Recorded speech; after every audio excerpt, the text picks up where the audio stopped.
He could be your child or the kid next door.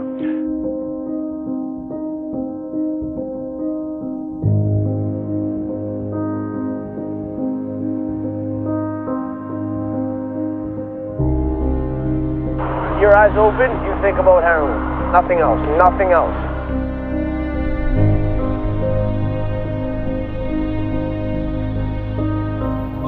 Samuel, I was born in Lancaster, California. Out in Palmdale? Yeah. I lived out in Palmdale. That's where my parents owned the house. That's where I kind of grew up at. To be honest, I had a good childhood. I had a good childhood up until maybe 11, 12, and when my parents divorced. Okay. At the same time, my mom was she had got bit by a spider in her leg, so she was in and out the hospital until probably until up until the day she died. She'd be in there for months at a time.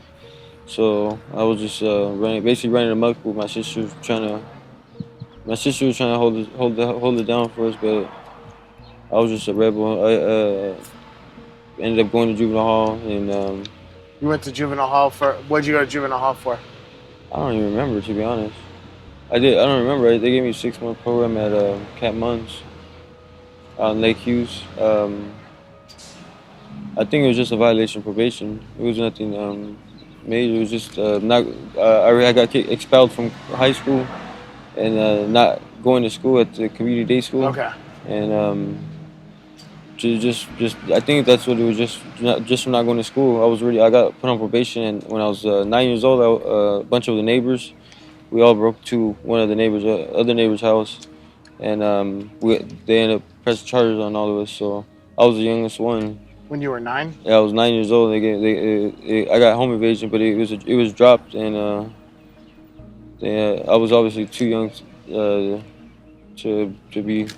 Yeah. I didn't know what. To be honest, I really didn't even know that's what we were doing. Like coming up on it. So when the cops came, I was just like surprised. I didn't understand why they were telling me to come outside or anything. Yeah. And what age did you start? What did you first start first? I think I just started with weed, smoking weed, and that was the only relationship I had with my mom. Just we'd every night we'd get high. We'd get munchies and watch Netflix at night, and she used it for obviously her leg, and she ended up getting hooked on Norcos and Oxycontin. And when did you start progressing into heavier stuff? Like around the same like I started at 12, started smoking weed, and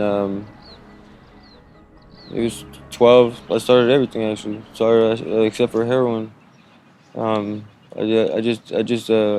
got hooked on meth. I actually went to a Dream Center Teen Discipleship in LA when I was 16 or 15. I had my daughter when I was. I got my ex-wife pregnant when I was 16, and then I had a son when I was 17.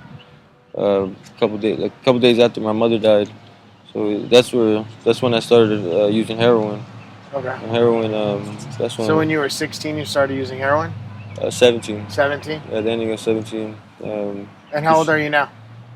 20. I turned 25 on the 1st. Okay. And so you've been using heroin since 17? Yeah. Heroin. I just started fentanyl. Can you tell us a little bit about that? I know everybody's kind of moved to the fentanyl. Well, it was more forced to, because now there's nobody's just black. Everybody, like you said, the music it really has an influence on everybody, because nobody sells black or heroin no more. It's all everybody fentanyl? is all on the fentanyl because that's just the cool thing to them. But honestly, it's where the money's at. Yeah. That's what they see as money. It's that's the goal, and they don't give a damn about whether or not anybody's gonna kill themselves or not. Like on an average day, how much do you use? Right now, I'll be honest, like a half gram, a little less, but maybe a dime to like a half gram. So I'm not using much, but and when you were at your worst, how much? Probably like when I was at my best, because I had money. It was like probably 3 grams. Yeah, no, about 3 grams, and that was smoking and shooting. But I smoked for maybe 2 months. Yeah, like 2 months, and then Okay. just went straight into shooting up. That's when my wife caught me found all my needles, and then she threatened to leave. I wasn't receptive to her threats, so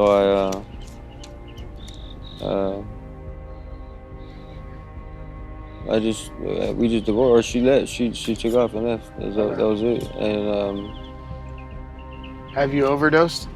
yeah, a lot of times actually. Yeah. A lot of times.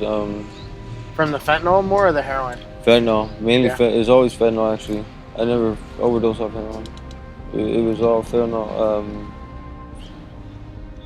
This last time was off fentanyl, but I didn't know until after, because the guy's car was in. He ended up telling me that. He's like, I told you there was fentanyl, but I didn't hear him, so I didn't know, and I ended up slamming it.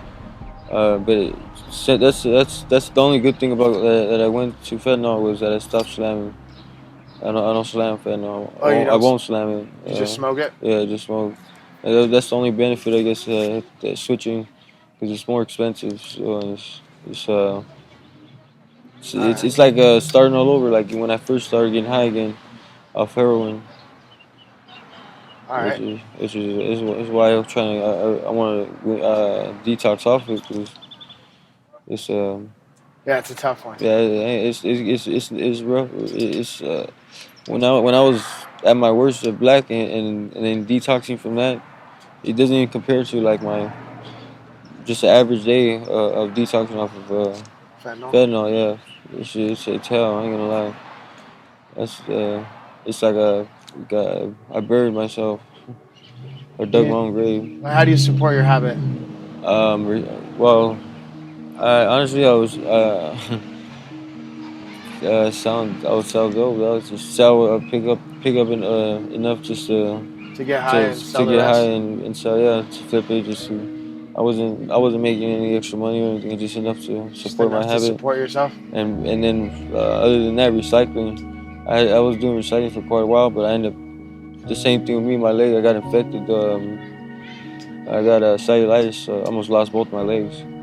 That's what actually happened to me in the streets. The streets ate me up bad. Like I ended up, I avoided going to the hospital, and get off. When I was really strung out, I just gave up on everything. I didn't want to shower. I didn't shower for probably weeks at a time. I don't know what snapped me out. Well, I just woke up one day and I couldn't get up, and both my legs were just gushing, like full of what is it called, swollen. Yeah. And I had to call 911. So when I went to the hospital, that's when they took me in for emergency surgery, and they told me. Do you have scars from that? It's still open actually, but it's just it's the scars aren't that bad right now. I have this one wrapped up. It went just like this, but I have a gang of these little. You can see there's 11 holes on this leg and 4 on this one. But you think it's from shooting dope or no? It's not. It wasn't from shooting dope, but the reason why it didn't heal on time or timing matter is because of the dope. Okay. It just kept like. It got infected because I didn't keep. It was a cut or a bite mark or something, and I didn't keep it clean because I never injected anywhere in my arms. So it was either it's a skin bacteria infection. Okay. But keeping it clean and being able to afford the gauze and all that, like that's the reason why it kept getting infected again, because I couldn't afford to keep getting the wraps and to keep my leg wrapped. So it was just I had to let it be. And if you had to say, like, cost-wise, financially, when you were at your worst, what was the most you were spending? About $50 a day. Okay. $50 a day. So you were able to manage it to a certain extent. Yeah, well, as much as I could.